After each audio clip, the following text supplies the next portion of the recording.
Good afternoon, everybody. Nobody's in here just yet, so we'll just wait for a second here. See what we have going on. Gonna see how far my delay is, and go from there.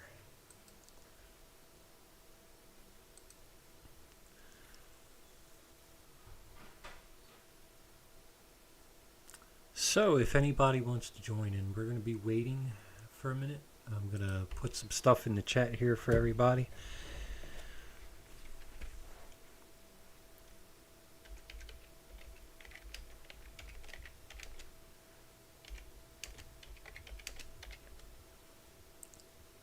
And there is a little bit of a delay, so if you're seeing and hearing me, just to let you know, there is a bit of a delay.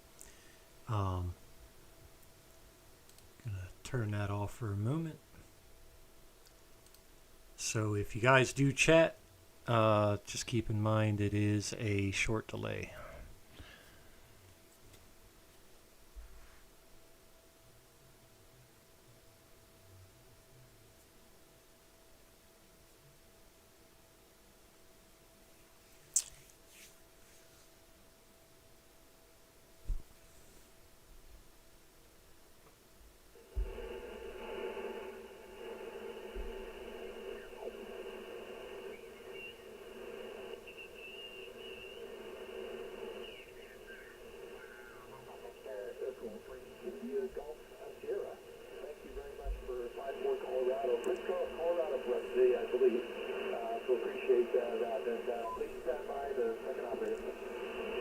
So as soon as you guys get in here, go ahead and give me a holler. I'm not showing anybody, and it looks like I'm about 13-second delay on my video stream. And as soon as I get a few people in there, I'll start getting into it.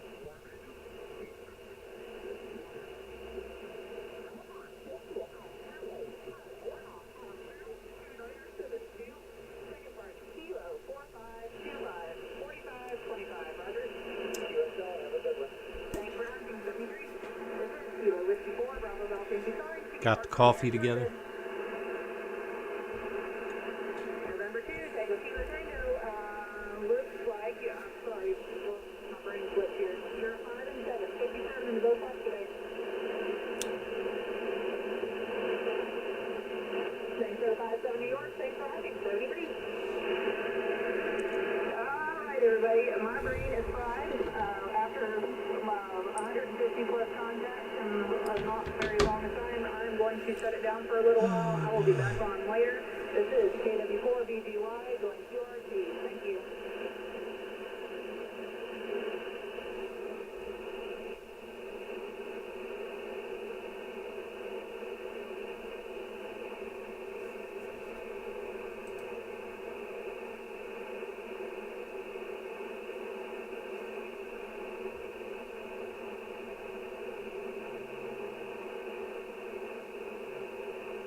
Hopefully that'll speed things up a little bit.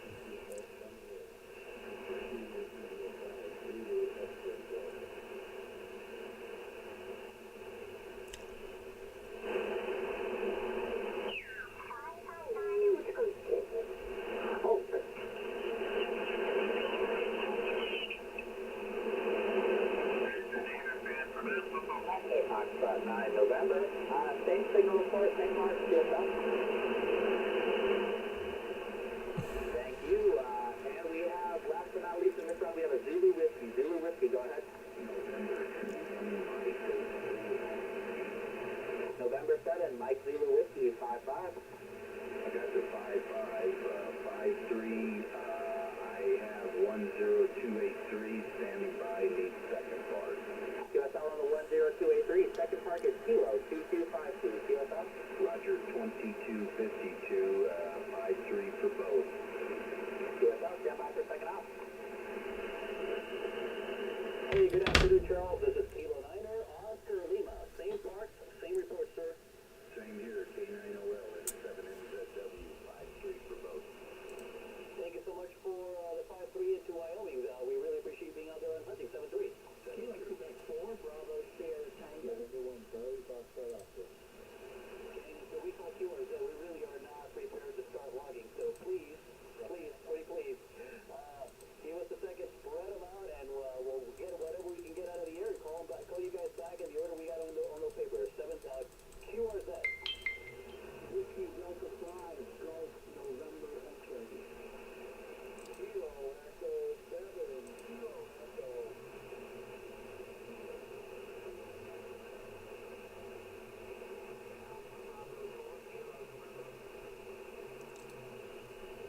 November 1, Charlie, Foxtrot Oscar. All right, there's a few of you in there. The Park to Park station, Park to Park, go ahead.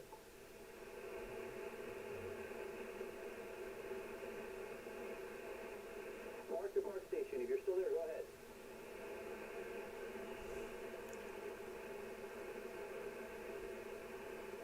All right, nothing heard from the Park to Park station. So Park to Park station, then maybe try again later. Kilo Echo 7, Kilo Echo, come back. This is Kilo Echo 7, Kilo Echo in Idaho. Got you guys at 5 and 5. Alrighty. Hey, Ray, thank you so much for the 5-5 into Idaho, 5-9 into Kilo 2252, and Kilo 10283, stand by for second up. Kilo Echo 7, Kilo Bring up Echo, the same park, same signal for us. This is live stream thing here. November, QSL. Kilo Echo 7, Kilo Echo. You guys both 5-5 and take good luck in 73, 8, 17. QSL, 1073, we got a Kilo 4, Lima Oscar X-ray, QSL. QSL on the 5-9 North Florida, we got you about a 5-3 into our park, Kilo 2252 and Kilo 10283. Hey, good afternoon, Douglas. This is Kilo Niner, Oscar Lima. Same two parks, same report, sir. All right, Mr. Joe, I see that you're in here now. Kind of odd that it won't let you shoot me a message. No big deal, though. No big deal. Hopefully, this is still going to be up. The bit rate keeps changing. Now it's saying the health is excellent. So put up my... basically, what you're seeing in the top left corner is my extension monitor for my ham radio, my big boy radio, my Yaesu. That's an HF rig. It's basically all just the high frequencies. I'm sure you're gonna have questions about it and everything.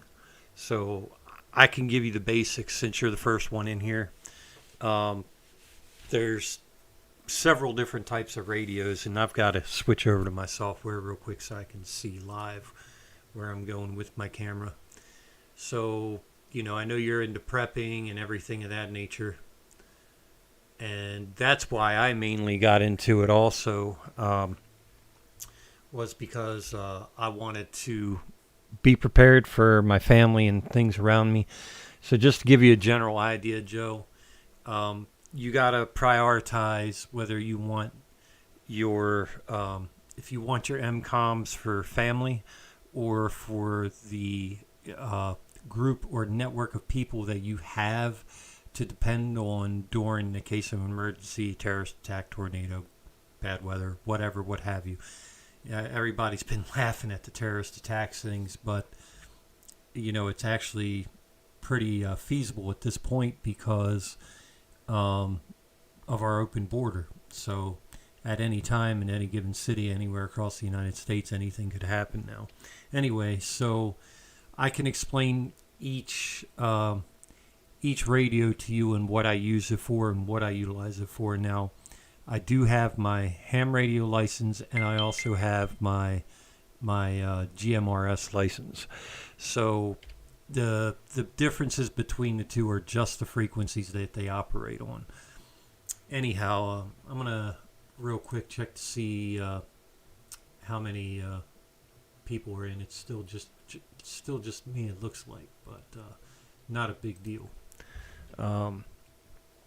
Hopefully, yeah, you might have to. Yeah, if you want to. It doesn't take much to create a channel, Joe. So, like I said, I'm a little bit behind you.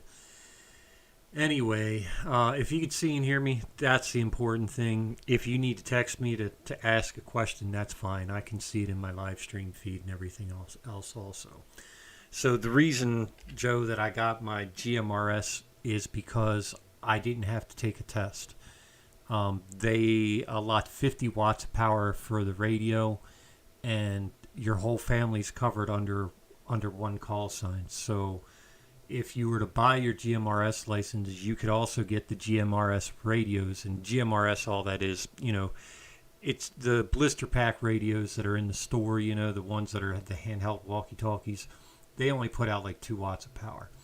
But they operate all basically on the 400 megahertz bandwidth. Okay.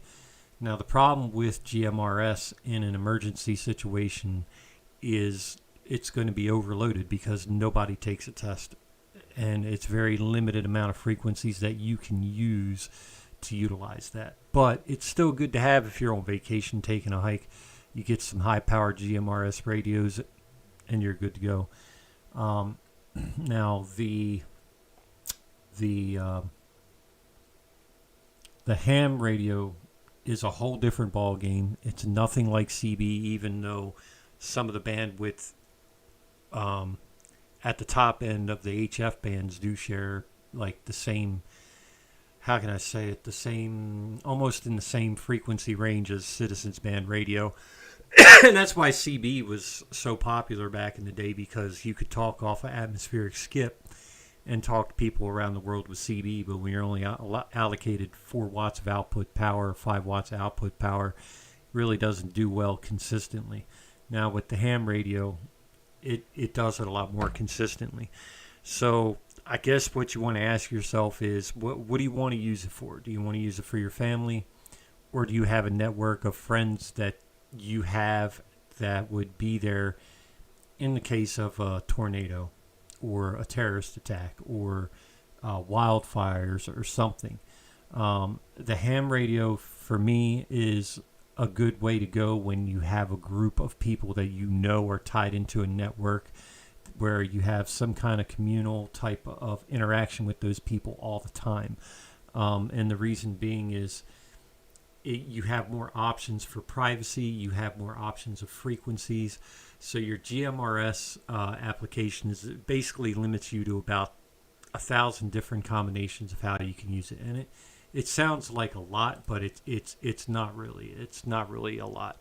When it comes to the ham radio, you have millions of different options that you can choose from as far as how the frequencies work and all that fun stuff. So I'd hate for you to be the only one in here, but I'm going to keep talking so I can at least have that one-on-one with you and teach you a little bit of something. So if it gets boring or if you have questions, and I'll get into the nuances of everything here in just a second. That's why ham radio, the combinations of what you can do is absolutely bar none better than GMRS as far as what you can do with different frequencies. So anyway, with the delay that I have, I apologize for that. I'm going to show you the differences in my radios here.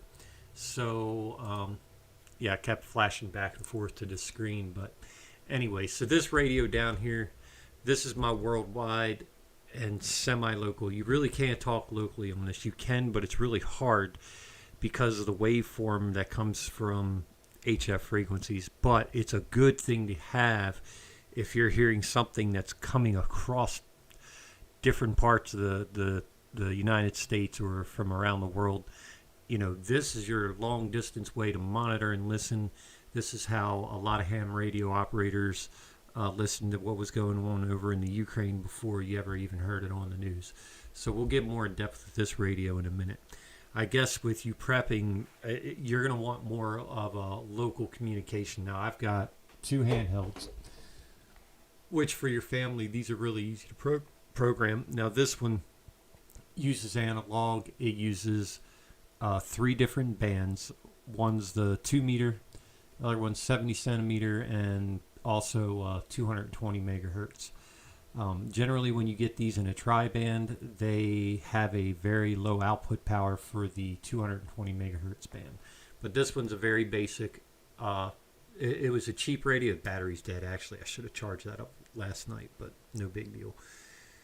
Either way, with this antenna setup, with these types of radios, you're very much line of sight. But even if you have obstructions, these are good for about 2 to 3 miles, just depending on where you are. Now, if you're out in urban areas, or not urban, if you're away from the city, you're out in the country, you don't have a lot of obstruction, average range is like 10 miles clear.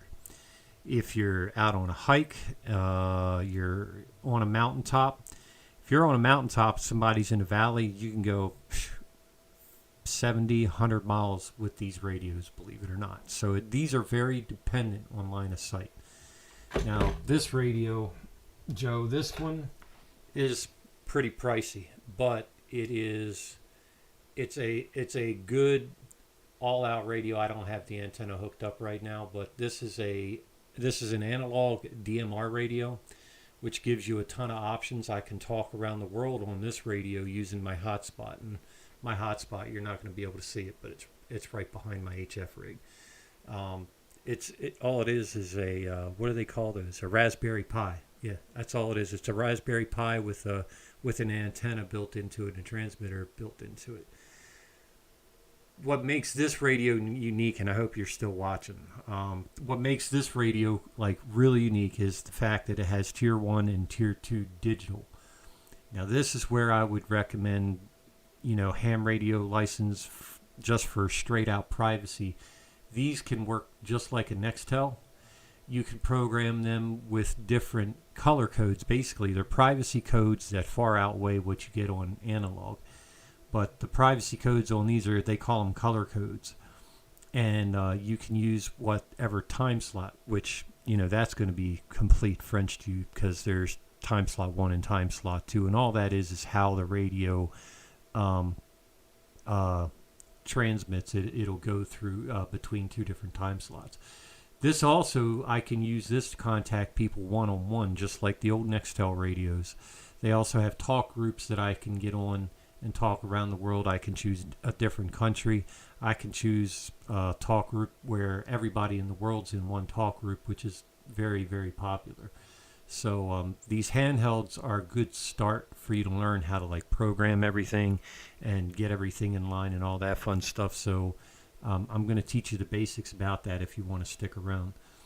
Now, because this radio is a little pricier, the advantage on digital, okay, if you're listening to an analog radio transmission, even if you're just going in your car, with your regular radio, how you're getting out of range and it starts to get crackly and then you can barely hear anything.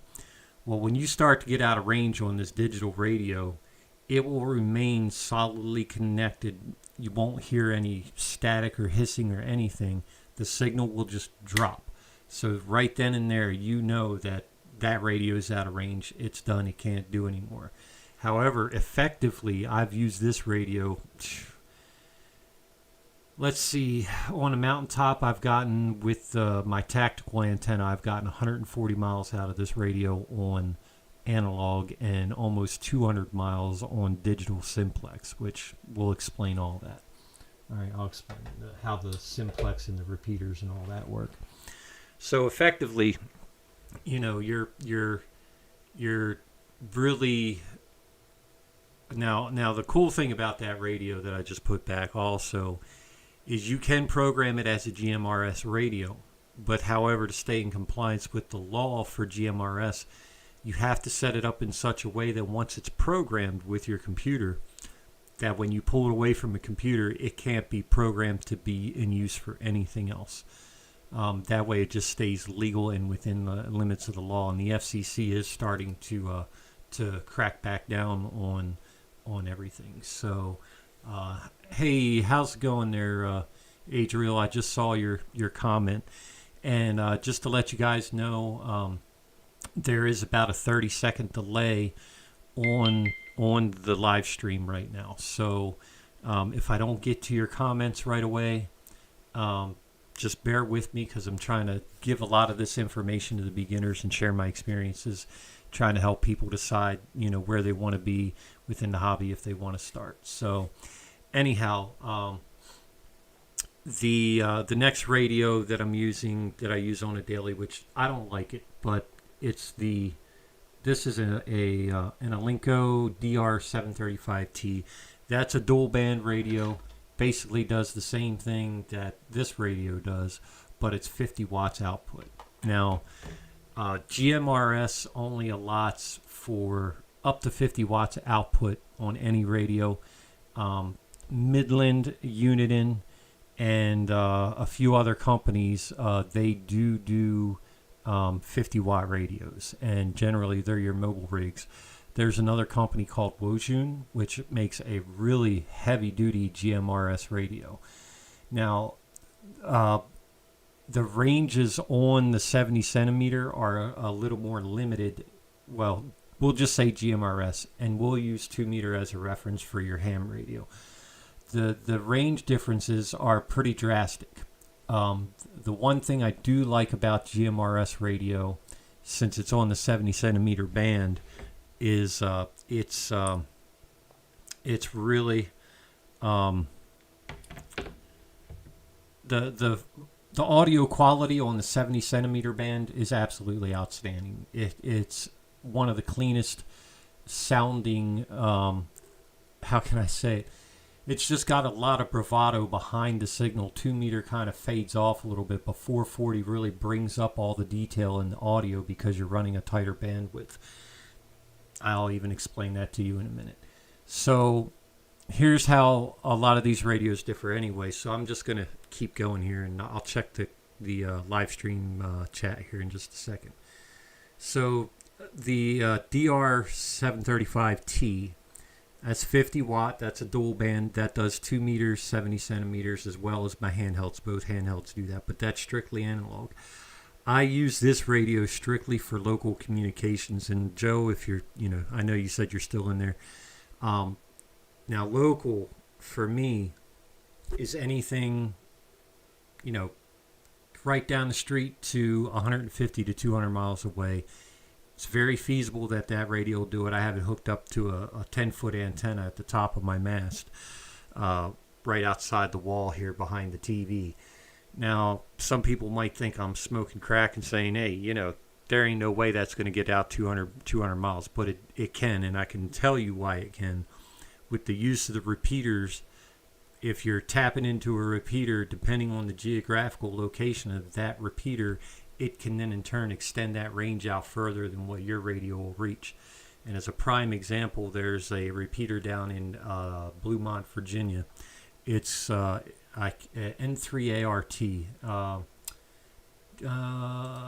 Adriel, I think you could tell me if that's the right call. It doesn't matter, but it's line of sight. It's 70 miles from my house. Okay, I hit that repeater no problem whatsoever. And I'll tell you what, I'll even give you an example real quick, because I know this stuff won't mess with my microphone, so I can't really get a good view. But we're going to get it on the 220 megahertz radio. We'll get back to all this and how the repeaters work in just a second. This is my 220. Okay, so it goes anywhere from, let me look at the band plan chart to see what the legal transmissions are. They call that 1 1/4 centimeters. Okay, and if the 2 meter, 70 centimeter, and all that is confusing you, I will explain that to you also, Joe, and whoever else wants to learn.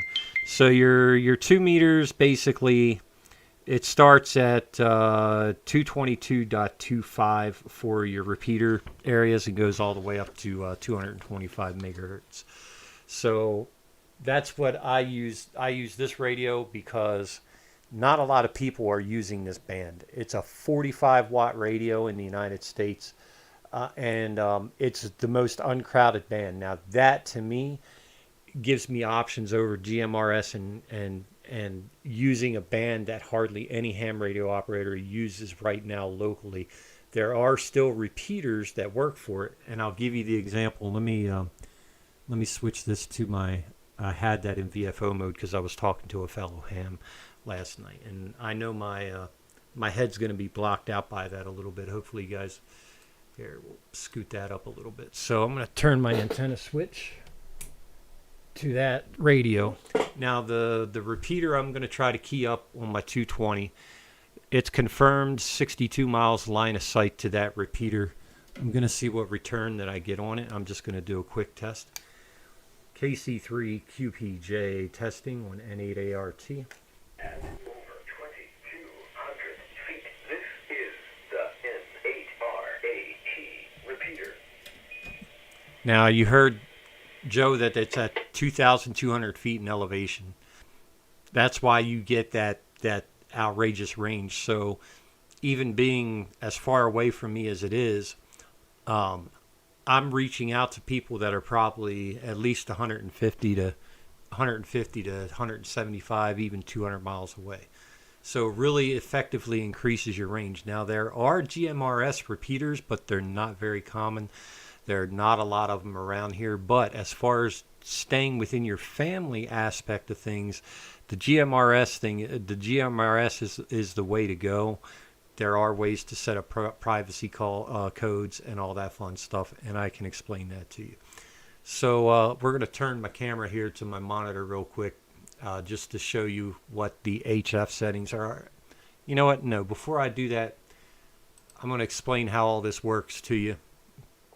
Yeah, it is the N8A, and I think it's still the N8ART repeater, Adriel. So I wrote down a chart real quick. I know this is going to look crazy and might sound stupid if you guys are having trouble seeing this. Let me see what it looks like in the camera here. All right, so for the beginners, just think of your frequencies as a number, just numbers starting at 1 and going all the way up to 1,300, all right, 1,300. A lot of guys don't get up into those gig frequencies, but 1,300 megahertz, you know, that's, people do use those frequencies. Now, right here, 1 hertz to 13 gigahertz, or what they would consider 1,300 megahertz. All right. Now, this is how the bands get split up and help you understand more. So all these frequencies in between, what they've done is they've just labeled them for different bands. So I'm going to cut through all this real quick. All right. And this is not a whole description of the bands, but let's just say 160 meters, what the meters is and what the centimeters is. And I'll explain this right now. Basically, if you're looking at the waveform of a frequency on an oscilloscope in a laboratory, all right, that's the actual measured length of one wavelength of that frequency as it's being transmitted. So quite literally, 160 meters means that wavelength is over 350 feet long on one transmission. That's what makes HF radio so efficient as a form of communications around the world. So your wavelength, we'll just say 160 meters. That's the low end of the HF band. Okay. My favorite band, which there are bands in between, all right, is my 20 meter band. We'll just say 20 meters. And then a lot of people use 10 meters because it's close to Citizens band radio, so we'll say 10 meters. But like I said, the chart's not completely accurate. There's a lot more bands between it. But I'm just going to show the most common bands here. 2 meters, which you're now into your UHF frequencies at that point. So 2 meters is UHF, meaning ultra high frequency. and then your 70 centimeters where you're getting into your VHF. So basically all they've done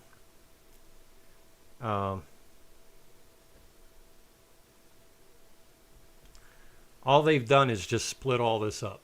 Okay, so your 160 meters, your 20 meters, your 15 meters, and as you notice, as you're going up the scale, the length of those wavelengths decreases. So when you're in 70 centimeters, that's how long your wavelength is. Now, that's what gives you better compression on your audio. The higher you go up on the scale, the better your audio is going to sound because you're operating on a tighter bandwidth. Let me explain that to you. So your HF waveform, quite literally, if it's looked at it in an oscilloscope in a laboratory, your HF waveform is more level with a little bit of humping in between. Now, I drew a line through these because I could, but I couldn't. But basically, you have audio on both ends of that frequency that bleeds out a little bit of bandwidth. Generally, the bandwidth of your transmission is anywhere from 3 to 5 kilohertz. So it'll be 3 or 5 above and 5 below. So with 160 meters, you still get good sound out of it. Then you go into UHF, your waveform for UHF, and as you can see, you got tighter wave pattern, okay? And it's much shorter. So you're effectively decreasing your range and your ability to go further because of that shortened wavelength. But your audio, once again, is much improved. And UHF also works on a constant carrier wave as opposed to single sideband, which most people use. Well, you use upper or lower sidebands in your AM and single sideband transmissions there. So if I'm making any mistakes, bear with me. Somebody's go ahead and post any questions, Joe, if you need to text me with a question. And then real quick, the VHF waveform you could see is more spiky. Okay, that's where you get a lot of your high quality audio out of your radio, and that's why GMRS is a very clean sounding radio, but you're not getting the ranges that you're going to get out of ham radio and everything UHF and below. You won't nearly get as much range. So bear with me just a second.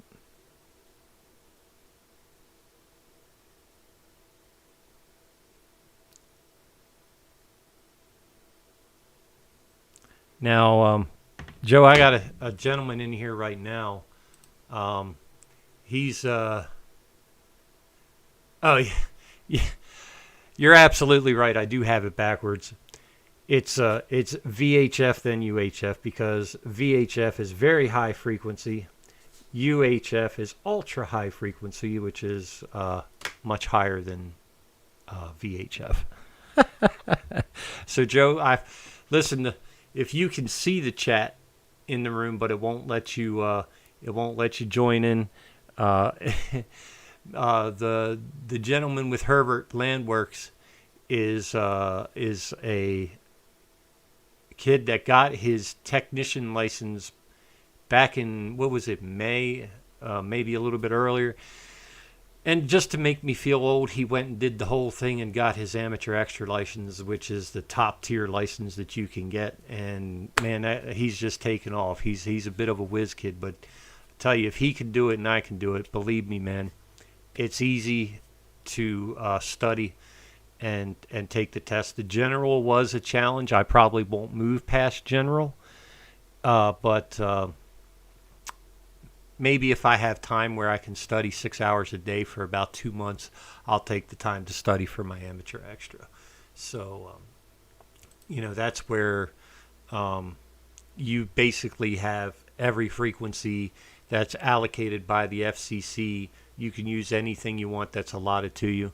Now, there are restrictions even within the bands where only certain portions of the band can be used for, like Morse code, or voice or data, or even fast scan TV, which I don't know anybody that uses that anymore. Adriel, I'm curious if you're interested in the FastScan TV, which I think I might try to get into. If that ever interests you, let me know. I'm kind of curious about that.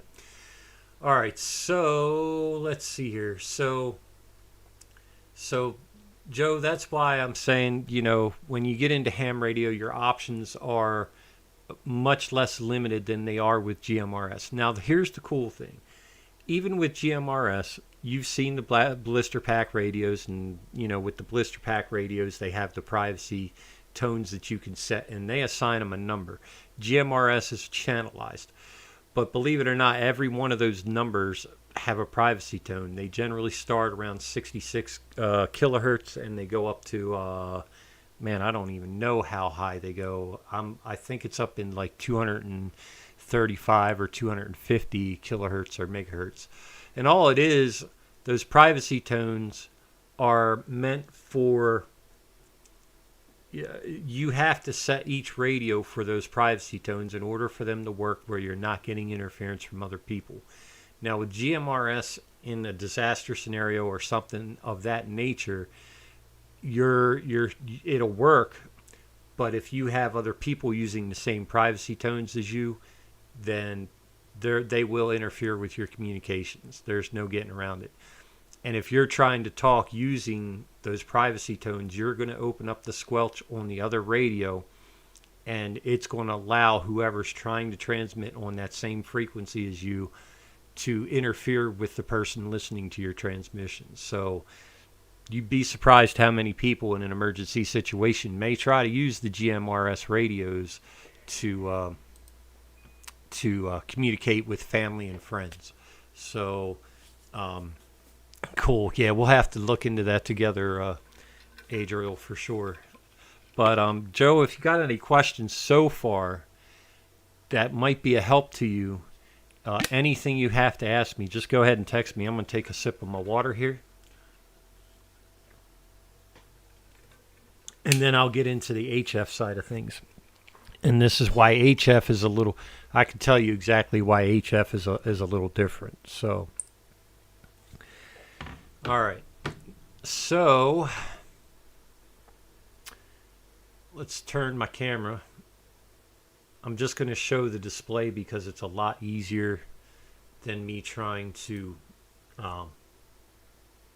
mess with the radio. And I've got to do a little bit of a dark broadcast today, guys, just because I'm going to turn this camera just a little bit wrong way. Turn it that way. Slide it this way a little bit. There we go. Just to give me a better view of me, because I like to see myself in a camera. That's not true, but all right. So I think I remember. Let's see. I think I have. All right. So Joe, this is the answer to your text here.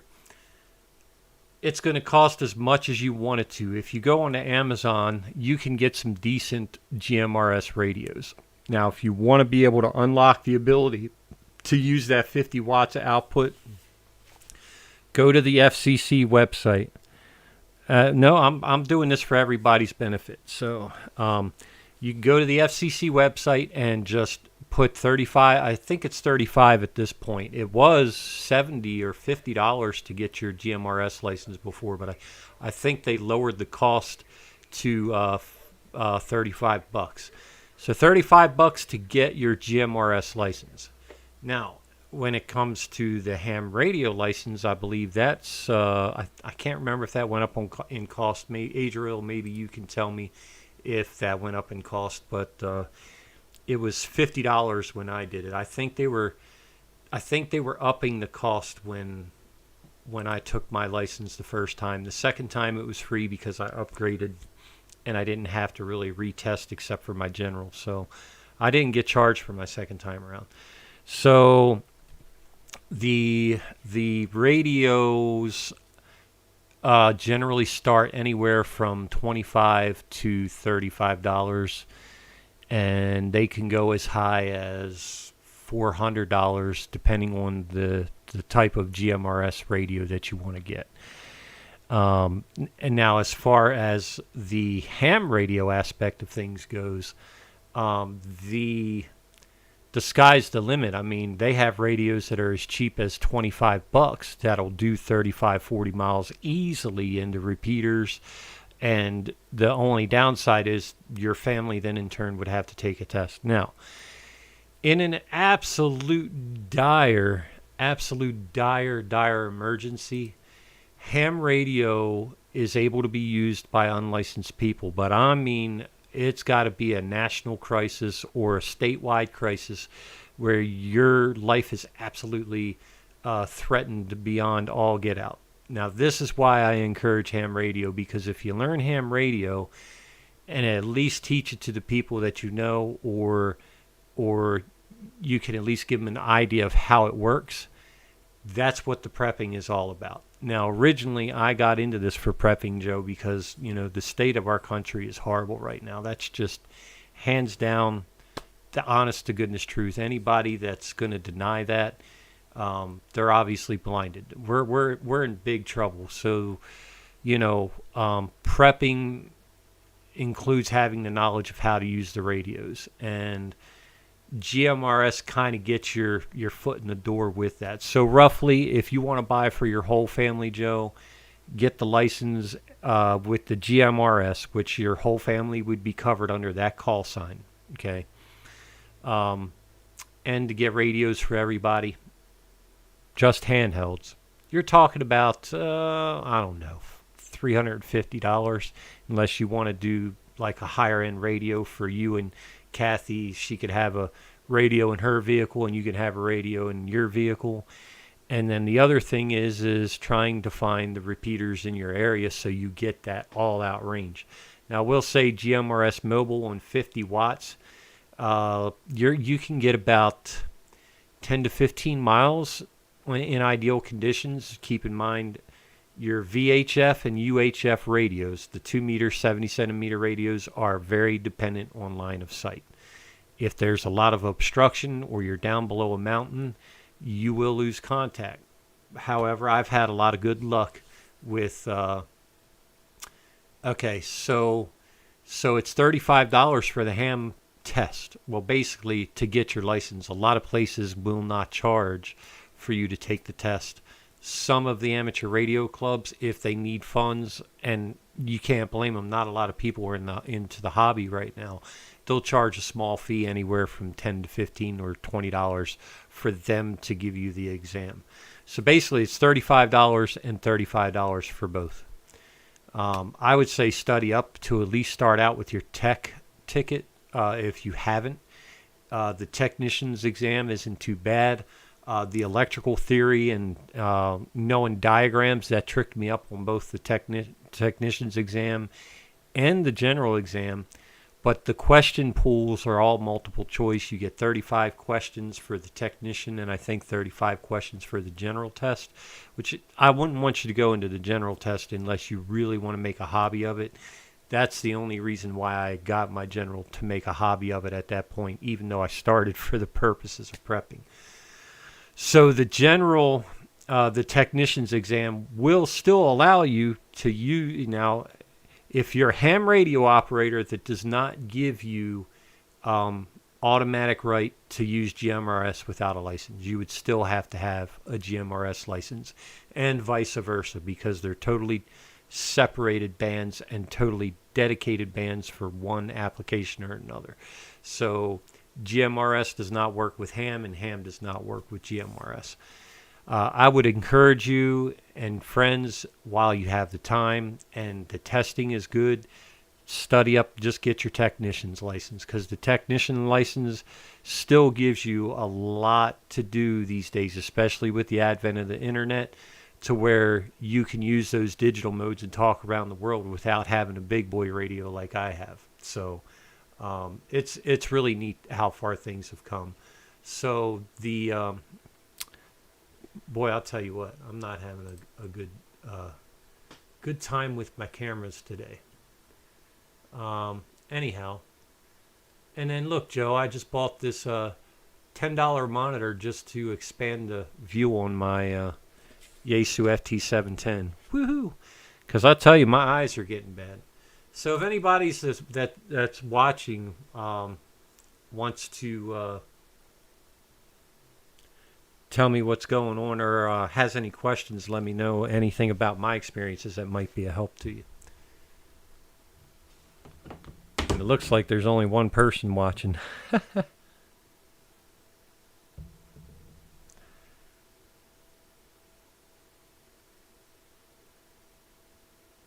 All right.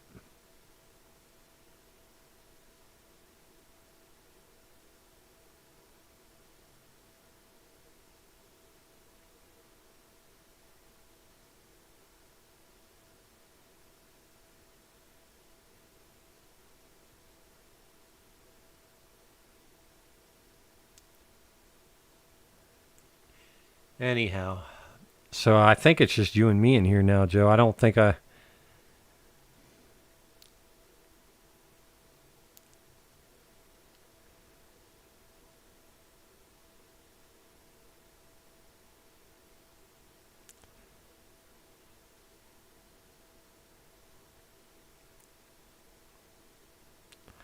Anyway, since it's just you and me, I don't know how many people are. Oh yeah, I'm not sure, Adriel. I'm not sure. Did my Nope, my live stream's still going. I don't know if it has that capability. I know that when I did it for my 710, it's got an HD. No, not an HD. It's a DVI port on the rear. You could probably look it up. I think there is a way to do it, but I don't know how conventional it is. It was pretty easy to do it for the 710, so not too shabby. So, you guys got to bear with me. I'm going to feed my nicotine and coffee addiction real quick. I don't like doing it, but I can't go anywhere for a little while until more people show up.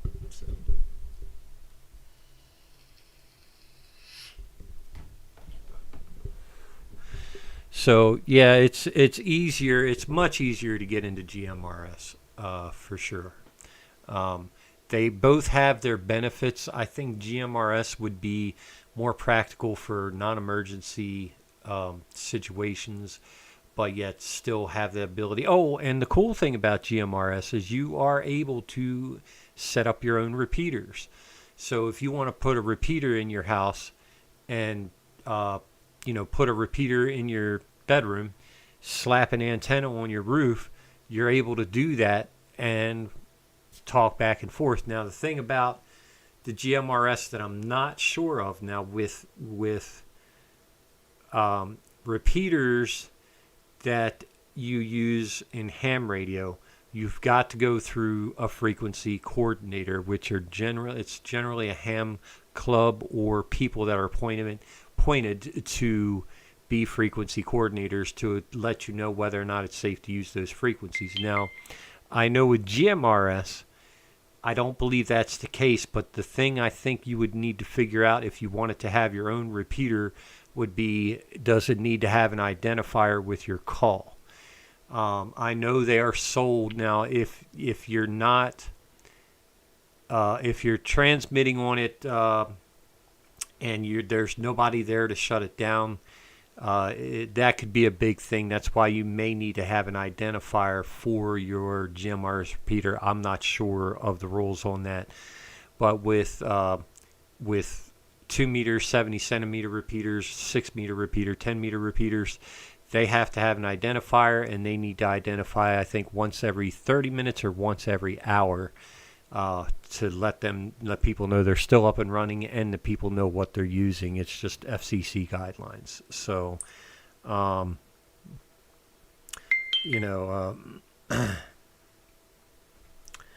it's just what works for you. And I'll tell you guys, I thought I knew everything about how this worked when I got into it, and believe me, I think I've come a long way.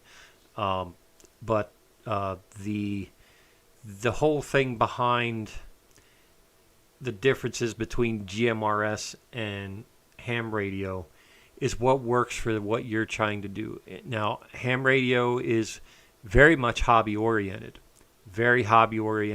just to see the people that you can talk around the world, but still gives you that expanded option of better forms of communication, different variations of communication, on a much broader scale than GMRS ever could. But if you're not in it to if you're not in it for the hobby aspect of it, you're in it for the prepping aspect of it. I try to tell everybody, and I've been told this even by ham radio operators, never limit your forms of communication, because you may not have GMRS in an emergency situation as a form of communication, because you've got hundreds of thousands of people with those little handheld family radios jamming up your signal, and you've got no way to get out. So don't limit your forms of communication, and it's going to be the best thing that I can say. I haven't used GMRS. I've used it twice since I've had my license, just because I can't find a whole lot of repeaters in my area. I think there's one in Pennsylvania I've used twice, but until I get rid of this radio right here, I'm not gonna bother with it. I've got to get rid of that radio just so that I can get a different base radio. And the reason I'm getting rid of this radio, one, it's not mine. It's my brother-in-law's radio, and I can't stand it. It's an absolute beast program. I think I explained that in one of my other videos. It's a very reliable radio, a very good radio, but I can't stand it. I don't like it. So I'm going to get rid of that radio and put in another 2-meter, 70-centimeter radio and a base GMRS radio. Once I get that base GMRS radio up and running, I'll definitely be on the go. So keep in mind, guys, I'm on a 15 to 25 second delay. So if I don't get to your comments right away, I've got to zip between a few different things here and there. So I'm gonna put my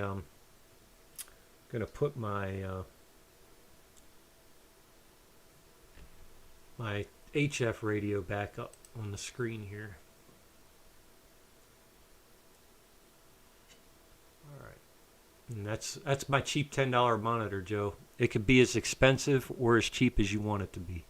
And also, here's the other thing with ham radio. Ham radio allows you to use things like Echolink, which you don't even need a radio for. You can tap into local repeaters that have Echolink on it and use them right off the top. They also have applications called DroidStar. You could use DroidStar to communicate. Now keep in mind, the digital forms of communication are going to be severely limited and hampered in an emergency situation where you have no internet, no phones. You can still achieve digital communications using radios like the Anytone that I showed you earlier. You could still achieve digital communications in that regard using simplex frequencies. And some repeaters will have battery backup so that you're able to use the repeater for maybe, some of them are set up to run days on end. Some of them are only set up to run maybe 12, 15 hours, depending on the battery backup, whether or not that repeater has a generator or some way to back up that power. I'm hoping. Now, Mike, I don't know if you're still monitoring or you got in here. The last time I was on the Hilltop on the repeater that I use, they needed battery replacements, and I don't know how much backup time it has on there at this point. I'm hoping that maybe in the next 8 months I can give a hand to help upgrade those batteries to more of a lithium ion or a lithium polymer battery setup with a battery charger that would work for it. But it's hard to say how long that repeater would stay running when there's a power outage. I know that they were having problems with that machine the past year with batteries. So I haven't talked to Sandy about that lately, Mike, but hopefully it'll do okay. So, all right, yeah, cool. All right, so thanks, Mr. Mike. My Elmer, when I got into this, he's been amazing, and I'm still mad at him for moving to Florida. Mr. Mike's giving me the information to make sure I'm on top of things. The 2 meter, well, your ham radio repeaters are required to ID every 10 minutes, just like the ham radio operators. And that's about it. So, any questions, Joe? Give me a text. Wow.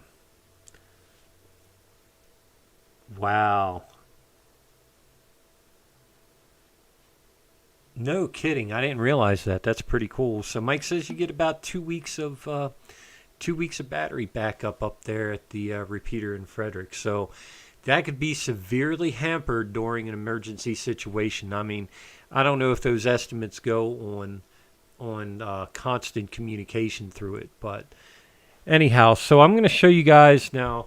I keep messing with this camera over here, and maybe I shouldn't, but this monitor, as you can see, is it's attached to this radio. Okay, so whatever happens over here that I use, you're gonna see it on this screen over here. So we're gonna put this back on here. I just don't want to zoom in on the radio, but this radio is my new toy. I'm not doing this streaming because it's a new toy, but I do like it. I can't lie. It's a really fun radio. I'm putting that up there so you can understand what you're looking at when you're looking at HF, and why HF is so much more different than VHF and UHF. HF does not really necessarily work on line of sight. Let's say you have two people with two vertical antennas and they're talking on HF. They have a much better chance locally to speak with each other when they're 30 miles away, maybe even closer if they're running vertical antennas. HF uses atmospheric conditions like you would not believe, especially when I have a horizontally polarized.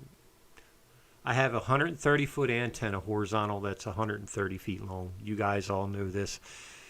I'm working on ground wave and atmospheric propagation. Okay, atmospheric conditions don't necessarily have to be exactly right for you to get out 200, 300, 400 miles, but they do have to be pretty good for you to get around the world, which luckily I've been able to do that a few times now, and I've been really excited about that. So VHF and UHF, and this goes for your technician's license, which you do have privileges in the 10-meter band from 28.3 to 28.5, single sideband AM and lower side. I guess you could technically use lower sideband on 10 meters, but it's a gentleman's agreement that high in your HF bands, you're using upper sideband to communicate with people. Now, 28.3 to 28.5 doesn't seem like that's a lot to deal with, but it's actually 500, 600 ways to communicate in that little bit of bandwidth. I mean, they're not a crowded band. It can be sometimes, but as a technician, you know, it's everything in between. Let me show you here on the scale here. So right now I'm tuned into 20 meters. We're going to go up to 10 meters.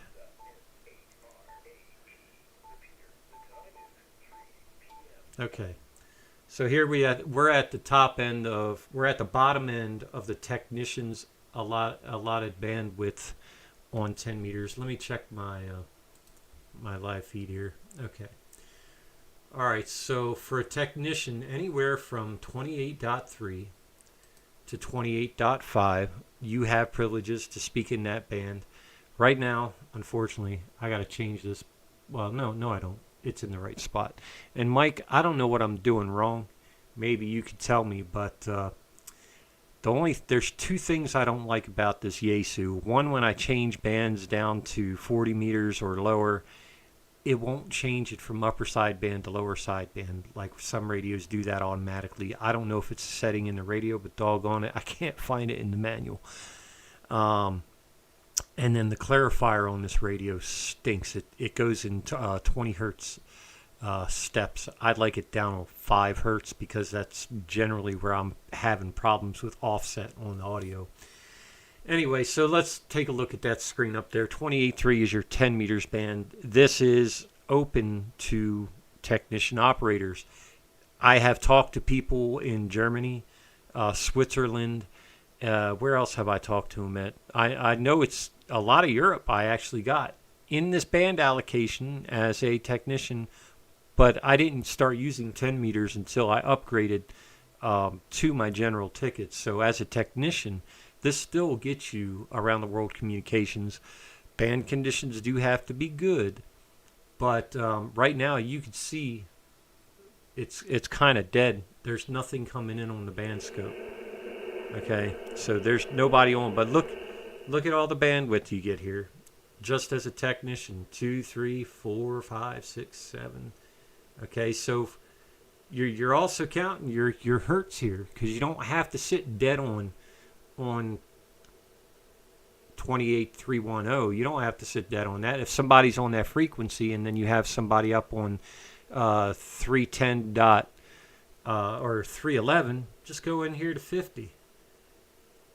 And if propagation's good or bad, you can get into 40 or 50 and get away from that signal. I try to tell people to do a little bit more than that because you'll be able to see when I go to a lower band how much bandwidth a signal can take up. Weak signals that you're getting will not show as much bandwidth being used, but generally it's within 2 to 3 kilohertz. I think it's supposed to be 2.5 is supposed to be the limit of how much bandwidth you're using when you're modulating. I could be wrong on that too, but either way, I'll show that to you on the screen here. Let me see if I got any comments in there. Nope. All right, so we'll go back to this. I hope I'm not boring everybody, but just for the people that are in here that would like to learn, so you know what to look for if you're in a prepper situation or if you want to do this as a hobby or to do it as both. I recommend both the GMRS and the ham radio. Don't limit yourself. All right, so look at all this. You know, as a technician now, I'm doing a fast tune here, but all this I'm just rotating the dial. I'm not hearing anybody on here. This could be somebody talking, but not very good. Nah, that's just a little birdie, little atmospheric birdie. So from 28.3 to 28.5. Look, I'm scrolling through this pretty quick, and that's privileges that you'll get as a technician.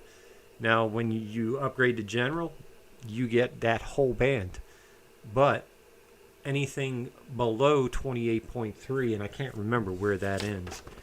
Anything below 28.3 down to 2800 or 28 megahertz is for Morse code only, or as the hams call it, CW. So I am going to learn CW just so I can translate it. Probably won't ever use it. I've just never had any desire to. Wow, I just had a big bump on the scope there. Somebody's trying to talk.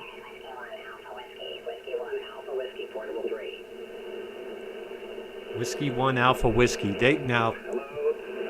WH2VUI, Joe 59 Maryland. Here you go. Thanks for New Jersey. Whiskey 1 Alpha Whiskey, Portable 3 in Maryland. There you go. Whiskey 1 Alpha Whiskey 1 Alpha Whiskey, Portable 3. CQ10, Whiskey 1 Alpha Whiskey 1 Alpha Whiskey. Now, if I look him up on QRZ, I can tell you where he's at, unless he's portable, so he might not even be in his state. November 59 Maryland.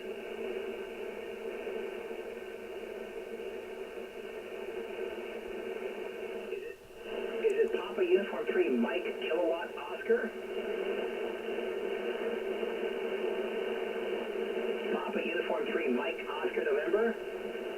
Yeah, so some people I can't even hear because I don't think band conditions are optimum. Anyway, so the way I have my scope set up, I could tell it was a pretty strong signal. If you look here, it tells you what your scope is set up for, and I leave it kind of narrow. All right, and what I mean by narrow is this is the frequency I'm actually monitoring, 28.4, and then it goes 50 kilohertz, and a kilohertz step is Here's mega, kilo, and hertz.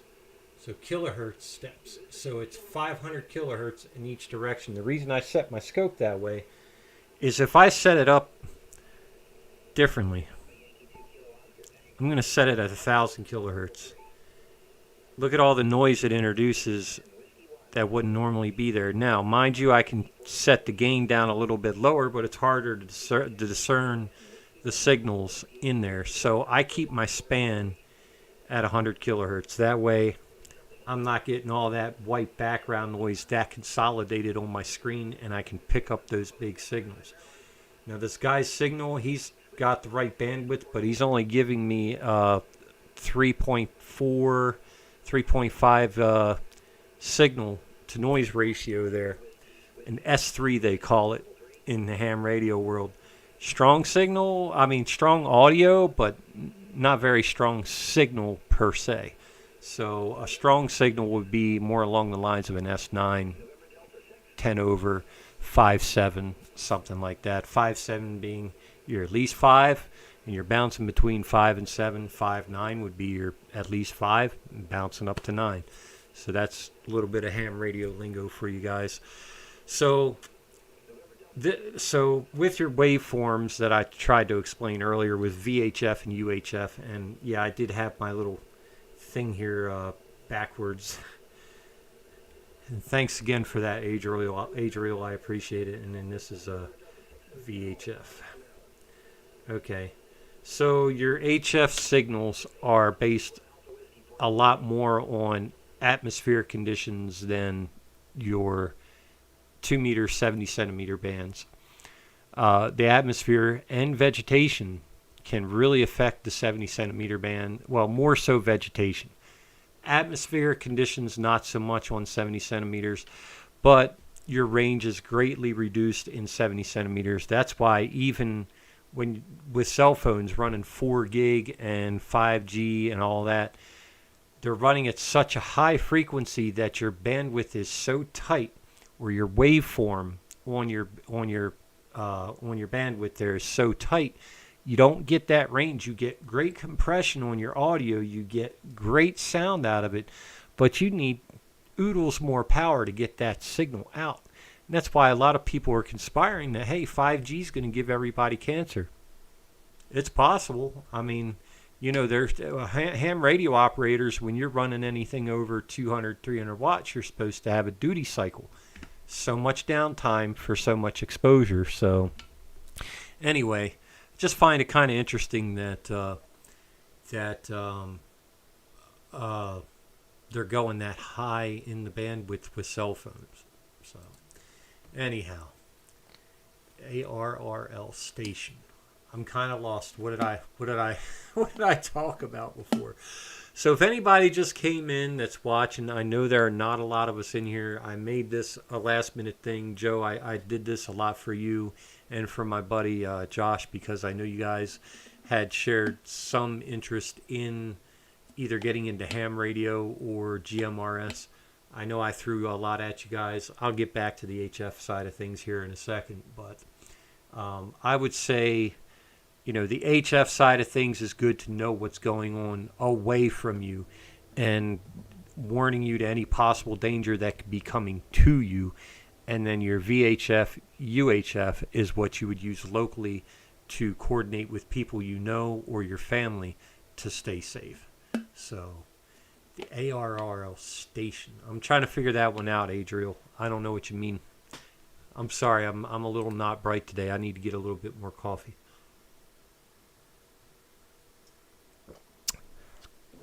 Kind of odd doing that. So, Joe, if you're still with me, give me a text and let me know, and tell me if you have any other questions, because I know I threw a lot out there. But if you don't want to become a ham and you want to know what's going on out in the world, you can always buy either an SDR radio for your computer with a small little antenna, or a shortwave radio that has its own antenna built in. But, you're not obviously going to be able to communicate back with those people. And, yeah. So let's drop down here to 20 meters. Let's see how noisy the band conditions are. I wanted to transmit as a demo for you guys, but I'll let you hear where some of these people are from. That way you can get a general idea of what HF radio sounds like here. So let's see what we got going on in the bands here.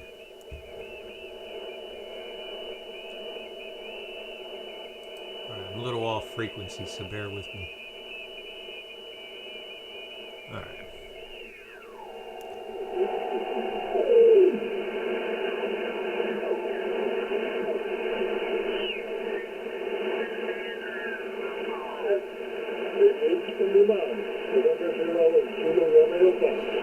I'm going to go down here to the stronger signals.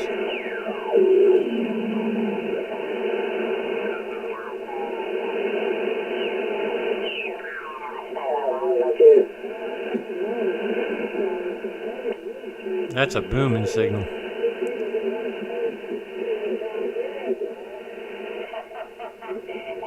right.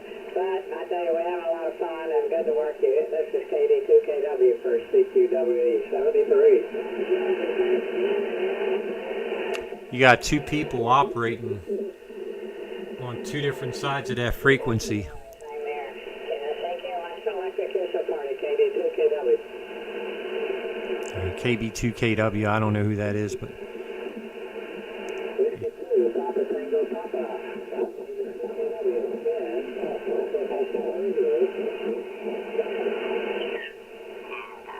I'll just go ahead and start with you, John. You're first on my list today, and then we'll go to John in Minnesota next.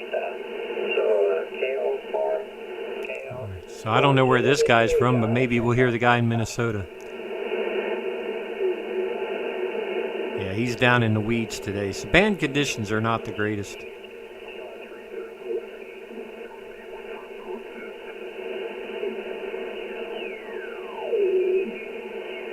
All right, and then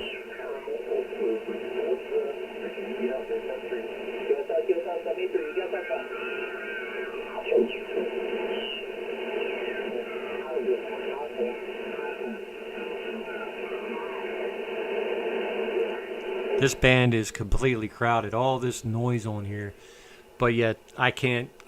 There's no way I can make out what's going on. I think the band conditions are pretty bad. I've got a lot of background noise in the back. Okay, even with my span set where it is, it's pretty noisy in there. So I wanted to do a demo. I'm not really worried about that. I need to get better choking on my coaxial cable in my house because every time I key up on 10 and 20 meters, and even sometimes on 17 meters, it decides that it wants to light up my bulbs and mess with my computer.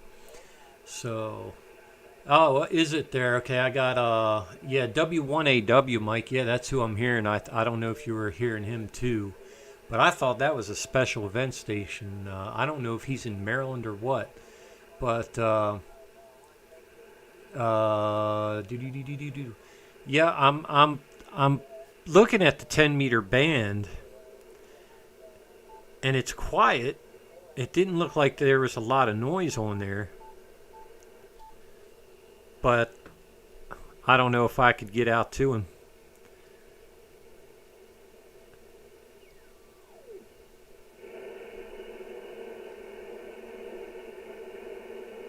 Yes, noise floor is S1. Okay, so when you're talking about a noise floor, that's not important to 2 meter and 70 centimeter the HF bands. The noise floor is basically how much white noise or how much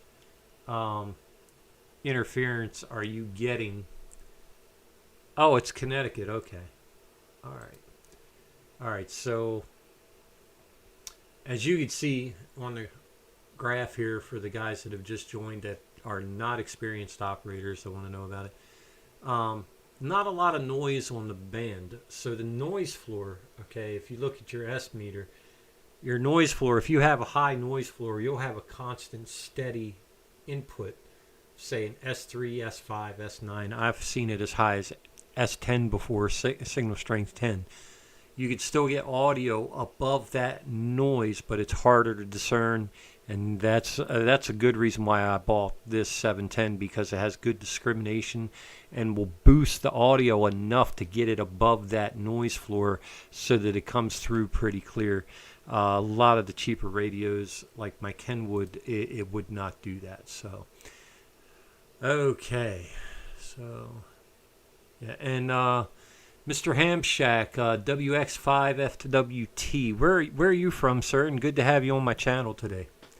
And it's hot up here in my ham shack right now. I might actually have to open a window. I feel like I'm burning up.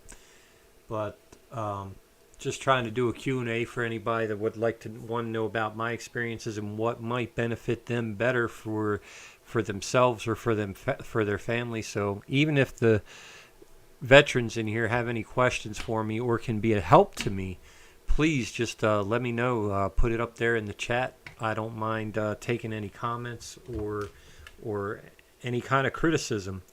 I'm just trying to do this as to share my experiences with a few of my friends and with the veteran hams around here. It's good to see Adriel in here today, buddy. I appreciate you joining in. It's good having you in here. And I've had a really rough month this month. Just lost my dad 3 weeks ago, so a lot of you guys were there to support me. And actually, it's been almost a month at this point. We just buried him on Tuesday.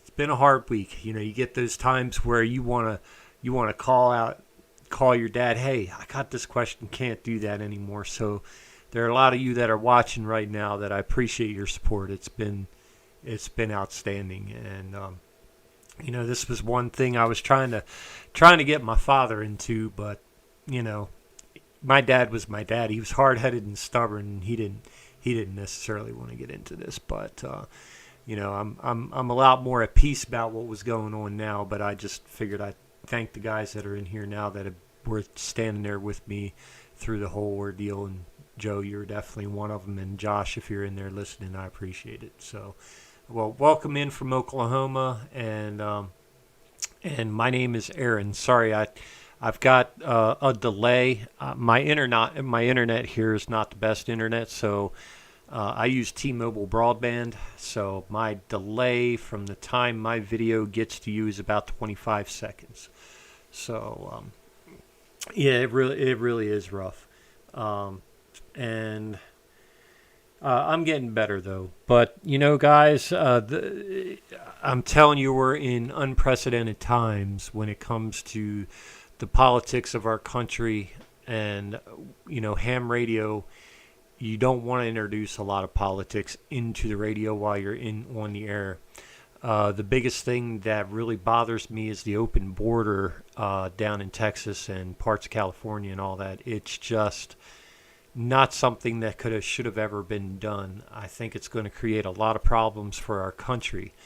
And I think right now is the best time to think about your safety, your family's safety. And I've never thought I'd have this conversation. So I could try. I could try there, Ham Shack. Let me tune in. Well, you can probably see my monitor. I'll see what we can do here. Let me get back to where I can actually. All right. So here I am. I don't know if I'll be able to pull you out of the weeds. Let me get on a stable frequency here. All right, Ham Shack, I'm on 2358. So Mr. Ham Shack's going to try to contact me from Oklahoma, live on the air here. Hopefully now it won't shut down my shack. So I'm listening out for you, guy. I'm on 28.358. I'm going to turn off my attenuator. So I don't know how my receive is going to be on the 10-meter band. I have a feeling it's going to shut down my microphone as soon as I key up. If it does shut down my microphone, guys, just bear with me. I'll get it back on the air as soon as possible. All right, let me see here.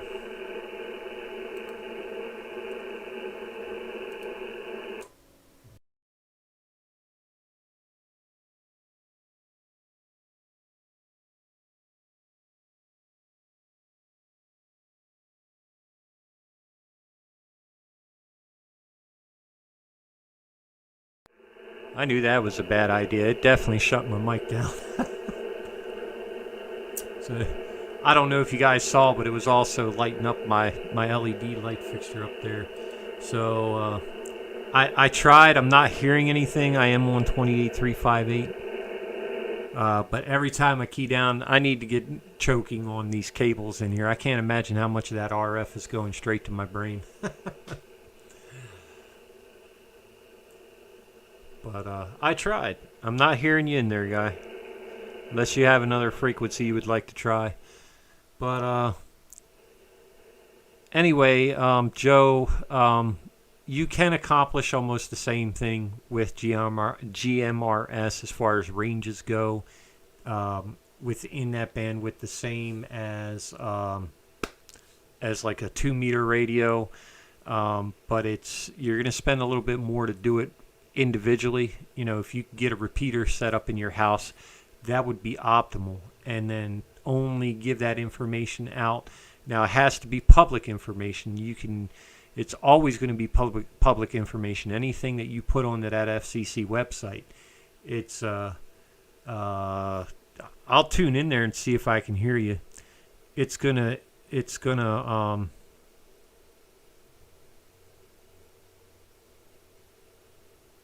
I got a big spike there on 4. All right, I'm about to collapse my mic again.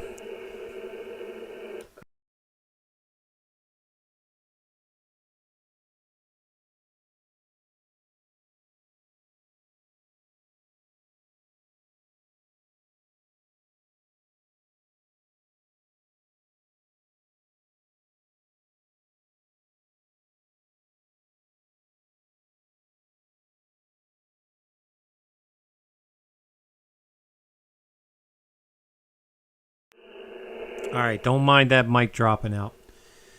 You got to remember, I'm a cheapskate. I hate computers, but man, do I love radios. Anyway. Yeah, it's okay there. It's all right there, Ham Shack. So, yeah, every time I key down, I don't have anything shielded in here, so it really plays funky stuff with my LED light fixture and my microphones and everything. But any questions? Anybody that's in here new might have any questions for me? A 4BTV and a new MFJ. Yeah, those 718s are really decent radios. I thought about buying one of those before I bought my Kenwood, but I couldn't. Yes, that was me. The KC3 station was me. I don't know why it's not shown on the screen, but yes, my call sign is Kilo Charlie 3 Quebec Papa Juliet KC3 QPJ, and my GMRS call sign is WROK 390. So, yeah, I am not in upper sideband. Yes, I am, Mike. I'm in upper sideband. No, I'm in upper sideband. You might want to look again on that. The LSB that you're seeing is the VFO-B. That's not in upper sideband. Yeah, no, I'm on upper sideband. Now, what I don't understand, I'm not getting the full picture on my screen here, so I'm a little frustrated about that. Actually, it cut off my call sign and stuff, so yay. So here we go. Now you should be able to see my call sign and my channel name. But when I go to the dual cam, I didn't set the header on my station there. But Mike, I really enjoyed seeing your flagpole setup. That was pretty cool, man. I'd have to try to figure out how to do something like that for myself sometime, because I might have to move here soon.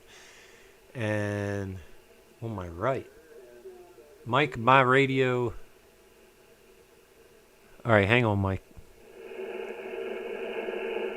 I turned the radio down. All right, I'm gonna give a brief pause if you want to try to reach out.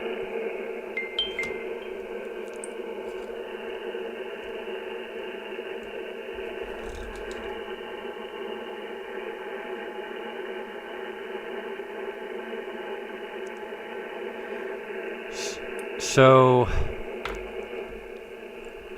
Joe, you were asking what kind of shielding do I need? Well, on the HF rig, it's necessary for not interfering with my electronics.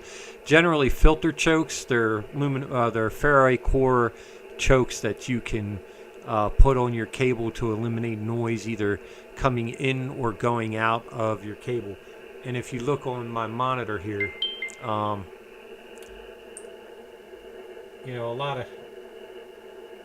a lot of cables, especially like DVI cables and things. I'll show you right there on my monitor. This little ball right here, I know the lighting sucks. That's a ferrite core filter choke. I have that on both ends of that cable to keep it from getting any kind of interference. So anyway, let's see here.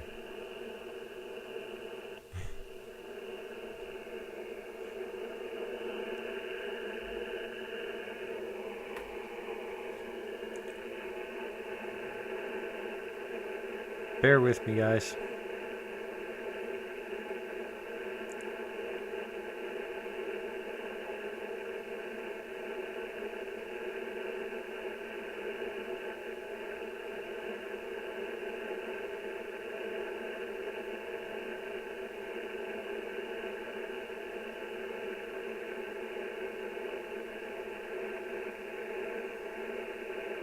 Okay. All right, so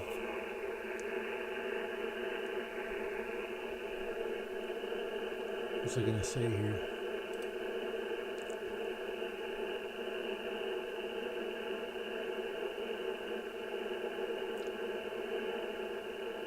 So, Mike, I didn't know which frequency you were trying to transmit on, but anyway, this is been fun. Yes. So, Joe, when you're in GMRS and 2 meter 70 centimeter, they generally don't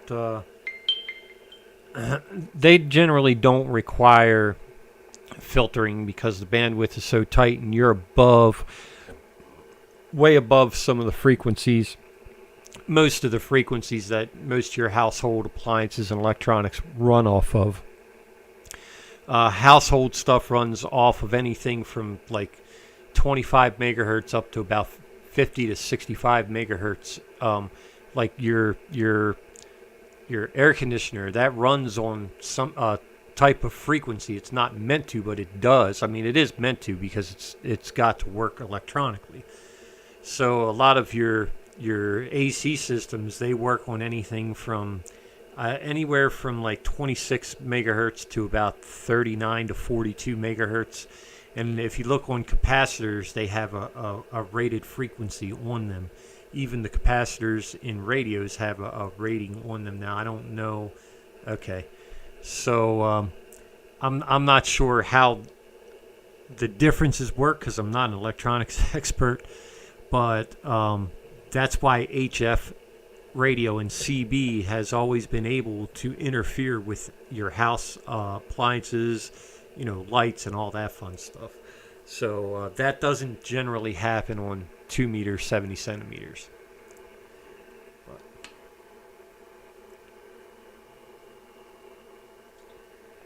So I'm a little disappointed because YouTube's kind of did me in. It's cropped out my picture in such a way I can't even see half of my picture. But I'll tell you guys, this is even though there hasn't been a lot of people in here, I appreciate y'all joining me. I've really learned a whole lot, and And Mike, you've been a big help to me in the hobby, and a lot of the other guys up here have just been a huge help. I feel like I've come a long way. There's still a lot that I have to learn, that I really have to take the time to sit down and do. But it's you're right about once you get into HF, you never want to look back. But lately, I just haven't been able to get on the repeaters because I don't have a radio in my work truck. So I'm working on that as well. I want to get a 2 meter, 70 centimeter in my radio. And now here's another thing, Joe. Here's the cool thing if you're still watching. With ham radio, they have repeaters in the areas that are linked. They have a statewide repeater linked system. They have repeaters that are linked across the country that I just found out about the other day. I can't remember who showed me that, but I thought that was pretty cool. But the benefits of that are you have variable ways to connect to the same people using different repeaters that are all linked together. So it's pretty cool. There's good use for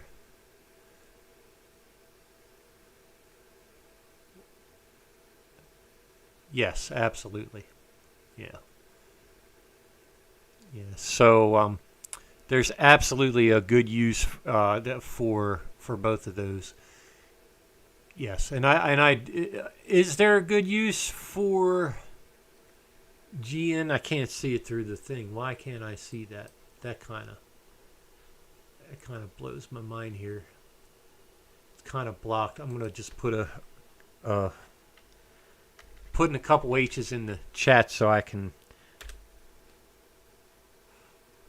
All right. So in your regarding your question, Ham Shack out of Oklahoma, GMRS. Yeah. I mean, there is.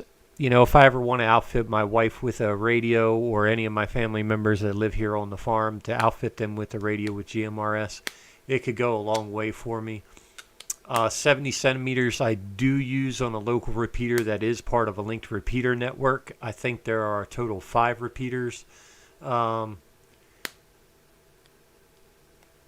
that's pretty crazy. So you don't have anything other than 2 meters. So I'm wondering, if you have checked out any of your local ham clubs.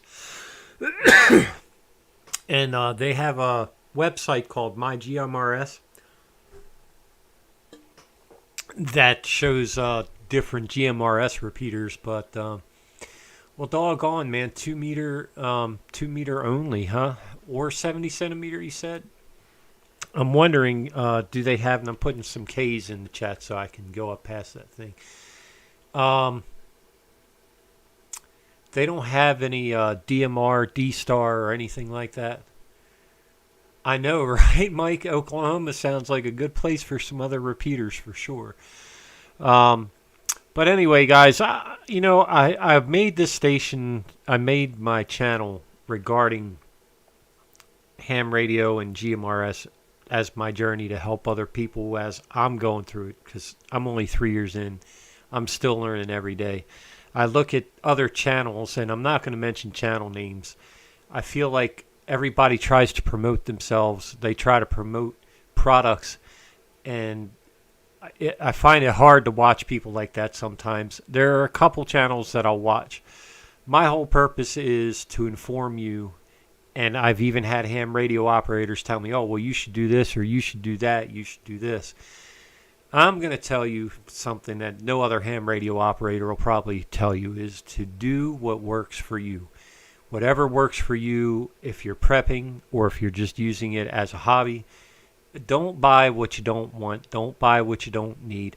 Buy what you want, but do it within reason. I will say, you want to budget for radios. I started off buying Baofangs. I had tons of Baofangs. I did reviews on Baofeng radios. A lot of hams won't use them, and there's a reason why a lot of hams won't. And then you'll have hams that will. Okay, the Baofeng radios are they're not spectrally pure. They throw out way too much spurious emissions, which can cause interference everywhere on the bands that it operates on, and in another bandwidth that it's not operating on. So that's the bad thing about Baofeng radios. Do they work? Absolutely. They're a $20 radio that performs better than any CB that you'll ever come across.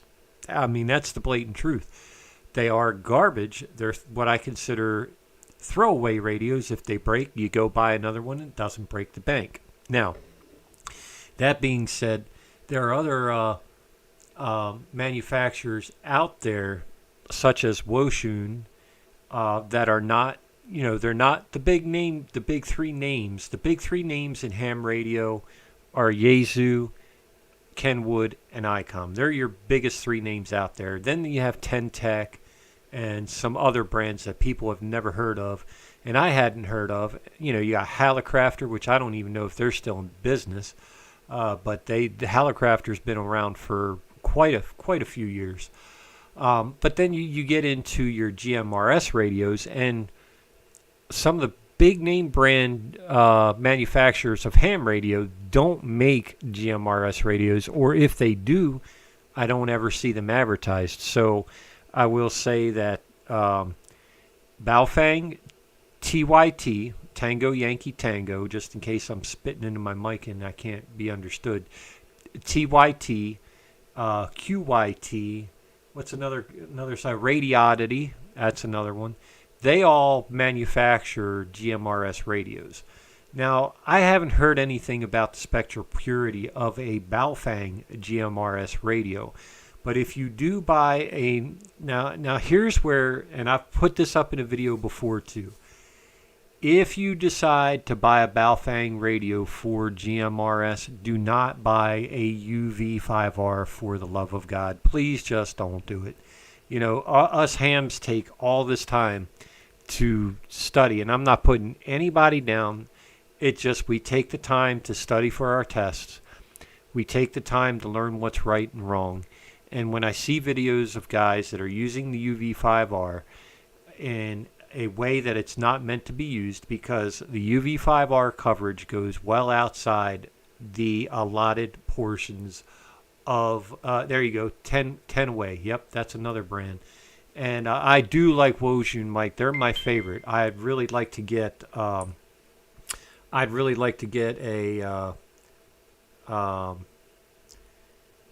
Woshun mobile rig. What is it, the 9000 or whatever? It's a nice 50-watt rig. I really like it. It looks like it's built like a tank. But, the reason I discourage the use of a Baofeng UV5R is the three main reasons: spurious emissions. Anybody and their brother gets a hold of them, and they will not use them how they were meant to be used. They're really, truly only supposed to be used in the United States in the amateur bands. And the fact that the frequency coverage on what it'll transmit breaks every law that the FCC has allocated. Will it do GMRS? Yes, but not legally, because technically your GMRS radios, well, it may have changed. FRS radios, FRS being family radio service, which are the little blister pack radios you get in Walmart. They are your FRS, family radio service. They say that they'll put out, do 35 miles range, this, that, and the other. Not really. Some of the FRS have GMRS built into them, but the power output's only like 2 watts, and they have to have a fixed antenna because you're using the FRS service. Okay? When you're using the GMRS service, it changes the ball game. You can upgrade your antennas. You can. I wouldn't say you can add an amplifier. I wouldn't say that, but you're allotted a lot more power allocation. Midland makes a good GMRS radio, but you're going to pay a lot of money for it. Uniden makes a good GMRS radio, but you're going to pay a lot of money for it. And some of them have the weather bands built in and all that fun stuff. So if you buy a Baofeng radio for GMRS, make sure that it is labeled a GMRS radio, just so that it will keep you from being tempted to use it in a way that would be considered illegal under the FCC. And here's what really gets me. Just in the last year, I've been stunned. It used to be they haven't had to issue fines or anything for people outside of businesses for a long time, but just in the last year and a half, I've seen several instances where they find two brothers out in New York for running a pirate radio station. They caught another guy 2 weeks ago running his CB with added power. A CB, okay? Now, mind you, you don't even need to be licensed for a CB, but guess what? They fined him and confiscated his radio. And there was another one where a guy was creating. Yeah, I'm seeing that too. I'm gonna scroll up there real quick.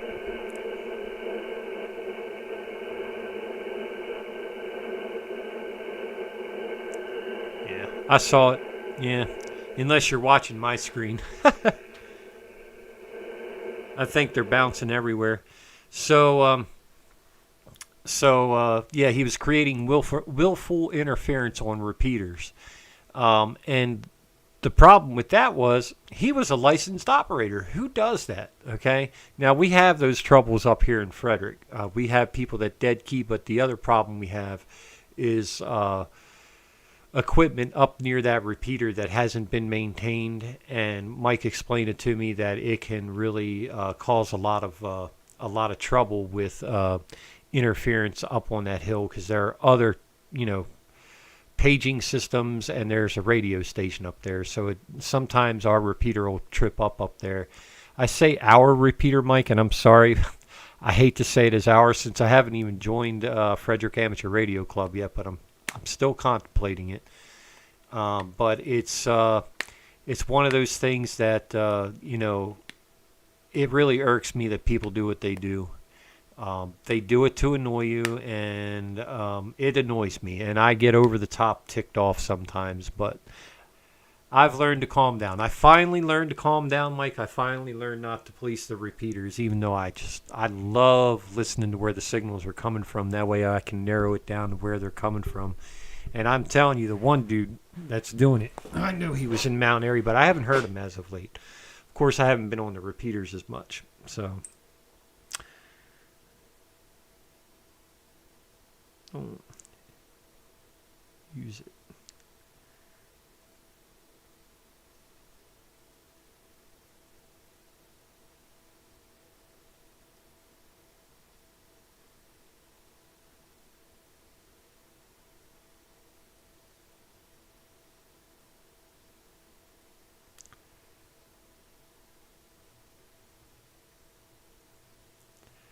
Okay.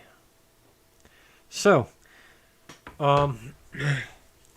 this is, wherever you go. Oh, did you join Adriel? Okay, sorry for the delayed response. I'm getting texts and trying to do all this at the same time. What was I going to say?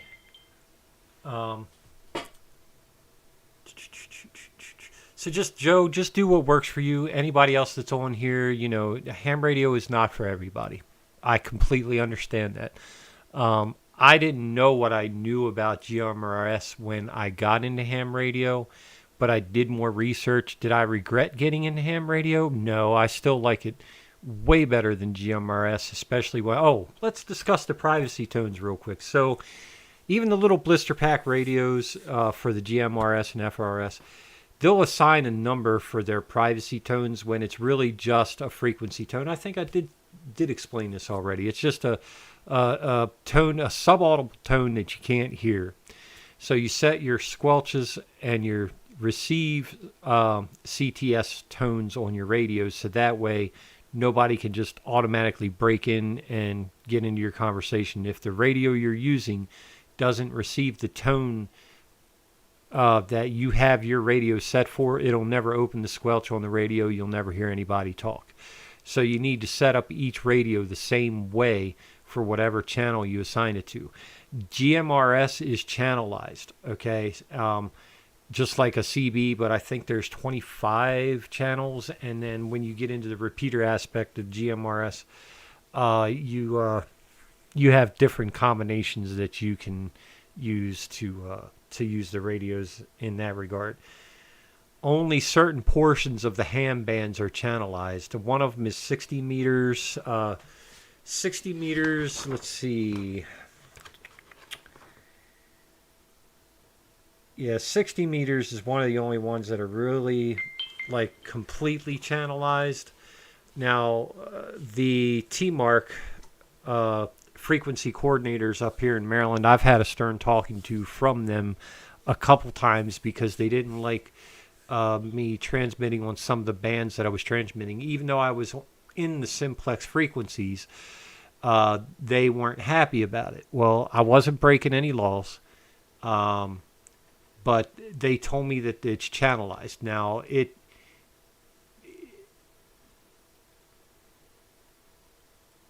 Right, Mike. Yeah. No, I know that's how it works, but as far as it being a privacy tone, it's basically they're not going to hear other people. Everybody, oh yeah, and let me get that straight there, Joe. And I hate to keep singling you out, but those privacy tones are basically blocking everyone else out. But whatever you're talking about, they can hear you when you're talking. It's basically just a way to keep them from interfering with your conversation. So keep that in mind. The only workaround for that kind of thing, now honestly, it's not illegal, but I'm going to show you what I was talking about earlier with my handheld. Okay. So this radio here, it has digital modes. Okay. With this radio, you could set a color code, and I forgot what the other thing was that you could set on it. In your digital mode, so you could set your color code and your time slot. There's 5 to 10 different color codes. I think it's 5 color codes that you could set it to, and then whatever time slot. So in a digital world, that's going to give you a lot more privacy overall. They would have to know the color code and time slot that you're using in order to be able to interact with your radio in simplex mode. Now, when you're using it as a repeater, you would have to buy and set up your own repeater for something like this on ham radio. But these digital comms are much more private. Even though somebody may know you have to have a, good grief. What's the name of the number, Mike? It's a DMR ID, a digital mobile radio ID, I think it is. I can't remember the name of the number, whatever they call it. It's been so long since I've messed with it. And I got a guest coming in, guys, so I apologize ahead of time. They got to come in. That's Zoe. They've got to use the litter box. With that, it's way more privatized. As far as you being able to communicate one-on-one, you can use that radio like the old Nextels using repeater. But you have to have a DMR ID. It is public knowledge, but even so, the only way it becomes not private is if you get onto a talk group or you share your ID with somebody else or set your ID up as a talk group. I don't know. I think I want to call her Eeyore. So what would that be in ham radio there, Mike? That cat is something else. She for the first time, the cat's 6 years old, and for the first time since she was a kid, and she just got up on Joy's lap the other day. She's I can only describe her as Eeyore from Winnie the Pooh. But she's a cool cat. She's very lovable. The problem that she has, though, is she likes to chew up people's clothes. Not chew them. I'm sorry. Let me rephrase that. She likes to eat our clothes. So we got to keep her clothes away from us. Phoebe, the other one, the little girl, she's much better about that. But Zoe is definitely a one-of-a-kind little beast there. So anyhow, we're going to downsize that a little bit. But anyhow, so Mike, how you doing down there in Florida? How's the ham community down there? Is it hard to find people to talk to?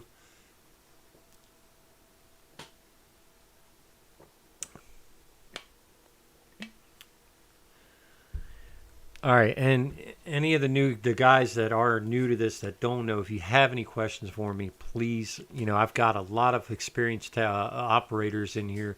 Mr. Mike is not related to the Halloween. Was it Halloween or was it? Who was Mike Myers? That was Friday the 13th. Was Mike Myers, wasn't it? Yeah. So he's not related to that Mike Myers from Crystal Lake. Yeah. So if you guys have any questions, just please anything about my experiences, what my favorite things are to do, and I appreciate everybody that has shown up so far. And bear with me because I am going to do a quick vape.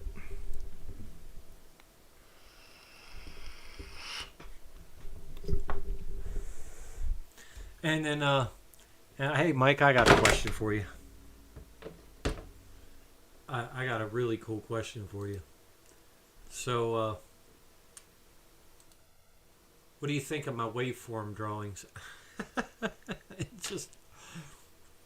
just had to ask real quick because I didn't know how else to describe the propagation, but with my HF waveform, I had no way to draw a line through the middle of it like it did like it does on an oscilloscope.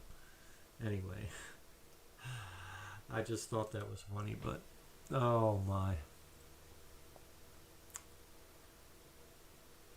So, fellas, I don't want to keep anybody any later than they want to stay, but if anybody has any news in the world of ham radio or anything, Austin Powers. Oh my, you're too much, Mike. That's funny. Oh. So I did want to. It does 710. It does well if you still consider 6 meters HF. Yes, it only does HF. Your 991 was made very popular for the fact that it's a complete shack in the box.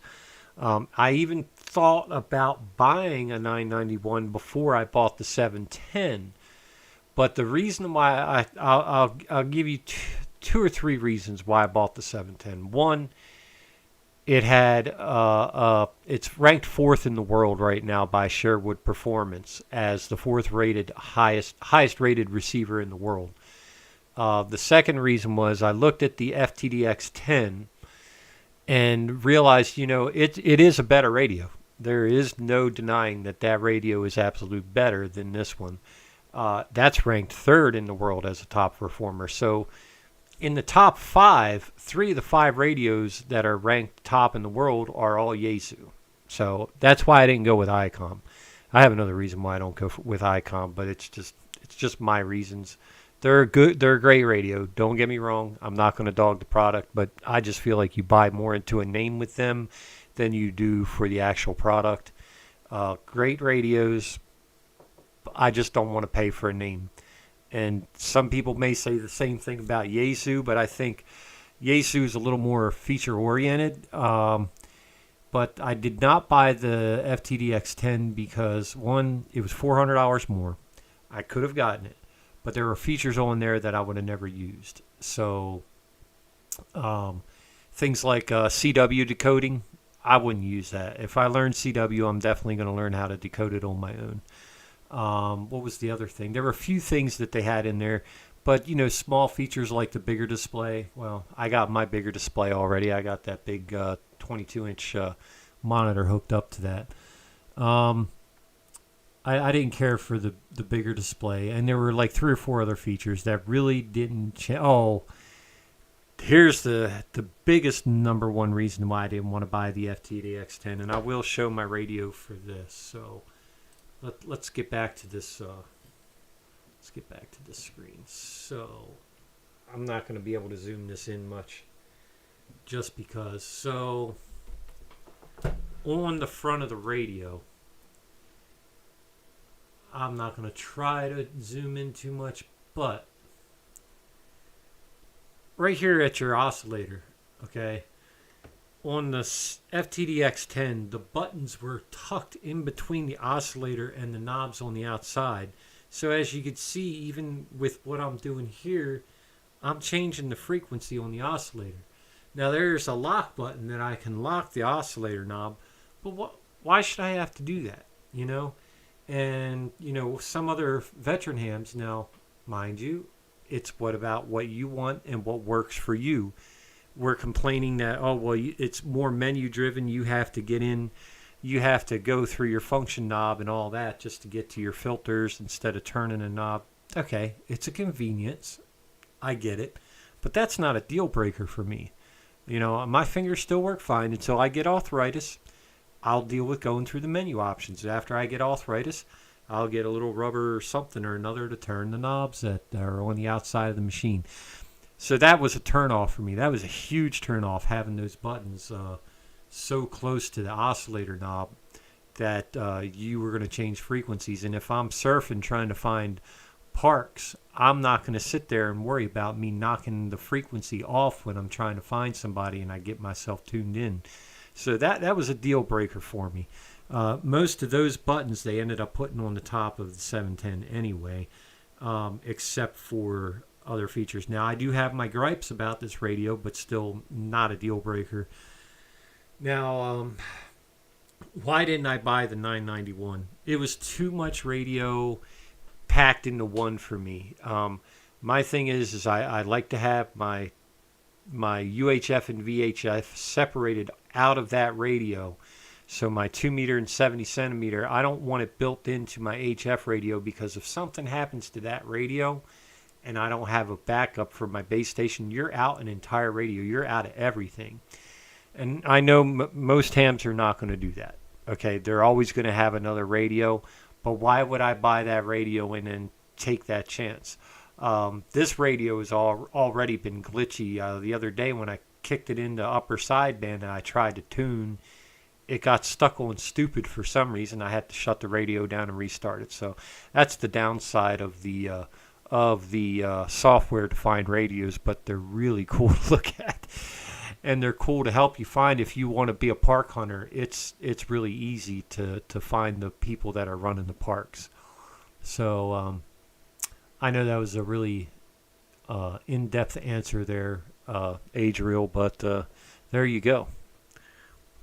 Mike, when you were still in Maryland, did you ever have a chance to meet Adriel?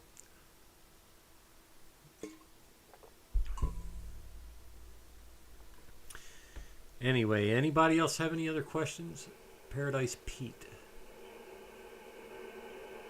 And Paradise Pete, I'm sorry I didn't greet you. Good to have you in on the channel if you're still in there. And I just got a lot going on in my head that I needed to get out. But anyhow, that's mainly everything that I have for everyone. Joe, I hope I was able to learn you something, man. And I'm sure you'll have other questions. And if you want to call me when I'm done my live stream or whatever, around 6 o'clock, I got to go down and pull my brisket out because I'm smoking a brisket right now. I got to have my brisket. Yesterday was I bought a 12-pound brisket and a 7-pound filet mignon strip, the whole strip. My wife wasn't happy, but here's the thing.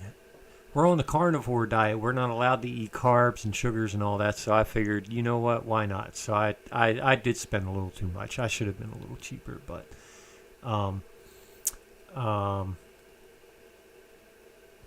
the filet mignon was really good. So the brisket's next. So I've been smoking that since 8:30 this morning. Yeah, Mike, Adriel's man. I'll tell you what, he's really come up. Adriel has already, in the short time that he's been in Amateur Extra, has gotten in with the Friendly Bunch on 3.919 down there on 80 meters. And he's now a moderator for Saturday night kids night and gets to talk to all the kids around the country. So I thought that was really cool that they gave him that responsibility. And he's really coming up in the world of amateur radio. Plus, he's in the Civil Air Patrol. And I think he's going to be a pilot before he's 20. I don't know what restrictions they have on that. But if you're already flying airplanes, Adriel, please just don't fly over my house yet. I want you to be official before you do that.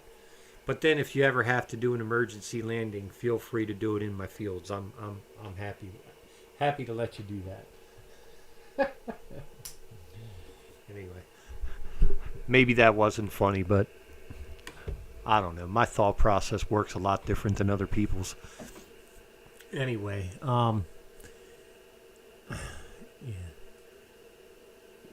yeah, I figured it had to be some kind of an age limit on there for sure. 14 for glider. Wow, I think it should be 16 for glider too, because man, some of the people that do the gliders, man, they really do some. They wreck themselves sometimes. And then they have those. What do they call them? The ones that use the backpack blowers on them, or the backpack props. Those guys on this farm have really ticked me off. They were swooping down in the fields. Look, I don't mind that they were trying to have fun. Paperwork for an emergency land. Hey, if they ain't got you on radar, Adriel, you ain't got to worry about the paperwork, right? We could probably break that plane down together in about 45 minutes and hide it in the barn. They'd never know where it went. If it doesn't crash, they won't know. And then if we could fix it and get you back up in the air, we could always just say you were abducted by aliens and you reappeared on the scope there. You know, they just let you back. You could play like you never knew you were missing. Because, hey, everybody else wants to believe that these days, you know. Anyway. So, I don't know how many out here are still listening. I do appreciate everybody coming in tonight. I'm gonna leave it open for one more. If anybody else has any more questions for me, I'd like to do this again in the future sometime and have people come in and share their experiences with everybody. So I'm gonna give a slight pause just in case anybody has any more questions. And Joe, I appreciate you sticking with me through the last 2 hours. Holy cow, it's been 2 hours. I think that's long enough for a live stream, guys. So if anybody has anything that they want to share or tell me, and we could put it out there for everybody, just let me know. Otherwise, we'll be getting ready to shut down here in the next few minutes. So I'll give it a couple seconds to scroll up, because I know my video is quite literally 25 seconds behind of what I'm seeing on my screen there. So, anyhow.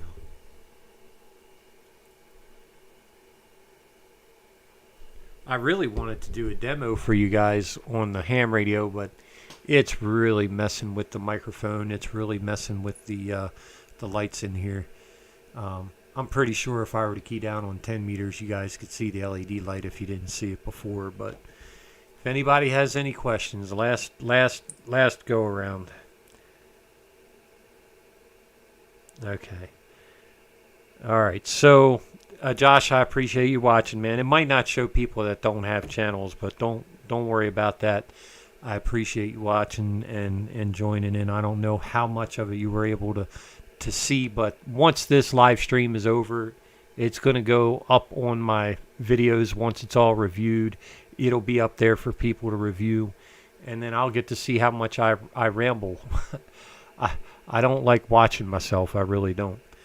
All right, guys. Well, I appreciate your time and energy. I really do appreciate your time. I know that people do sometimes have better things to do on a Sunday than to sit around watching a balding, ugly, toothless person talking about their hobby all day long in the middle of the country. So I appreciate y'all stopping by. Thank you so much, and hopefully we'll see you again on my next live stream. That being said, guys, KC3QPJ, Aaron 73, and I'm clearing Q.